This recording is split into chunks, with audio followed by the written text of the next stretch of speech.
स्वदेशी आंदोलन हा भारतीय स्वातंत्र्य संग्रामातील एक अत्यंत महत्त्वाचा टप्पा होता. या आंदोलनाचा मुख्य उद्देश भारतात तयार झालेल्या वस्तूंचा वापर करणे आणि परदेशी वस्तूंचा बहिष्कार करणे हा होता.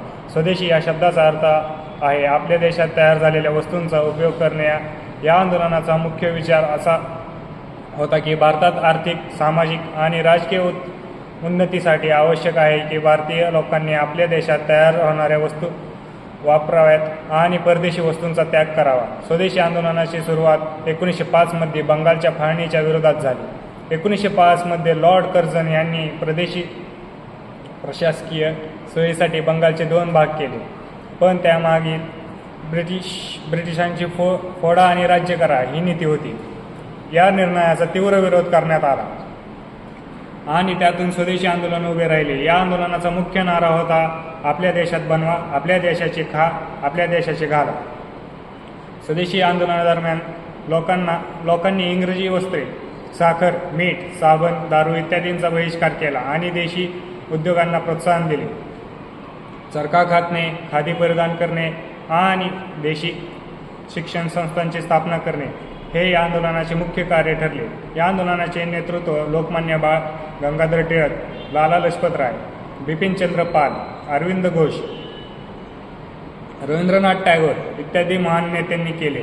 त्यांनी स्वदेशी केवळ आर्थिक सुधारण्याचे साधन न मानता राष्ट्रीय एकता आणि आत्मसन्मानाचे प्रतीक मानले. स्वदेशी आंदोलनाचे भारतात आत्मनिर्भरतेची भावना जागवली. लोकांना समजले की जोपर्यंत आपण परदेशी वस्तूंवर अवलंबून राहू तोपर्यंत आपण खऱ्या अर्थाने स्वतंत्र होऊ शकत नाही. या आंदोलनाने भारतीय उद्योग, हस्तकला आणि लघुउद्योगांना पुन्हा नवे जीवन दिले. महिलांनी या आंदोलनात सक्रिय सहभाग घेतला, घराघरात चरखा फिरू लागला आणि खादी विणणे हे राष्ट्रीय सन्मानाने प्रतीक बनले.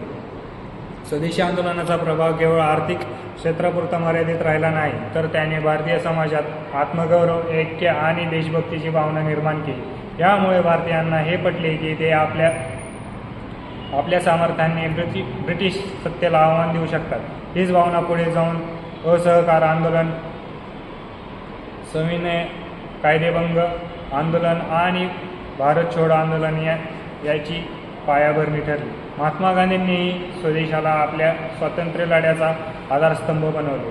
त्यांनी म्हटले की स्वदेशी हा केवळ आर्थिक आंदोलन नाही, तर तो आत्मनिर्भरता, आत्मसन्मान आणि आत्मत्याग याचा प्रतीक आहे. गांधीजींच्या मते जर प्रत्येक भारतीय आपल्या देशातील वस्तूचा वापर करेल तर भारत केवळ आर्थिकदृष्ट्या नव्हे तर मानसिकदृष्ट्या स्वतंत्र बनेल.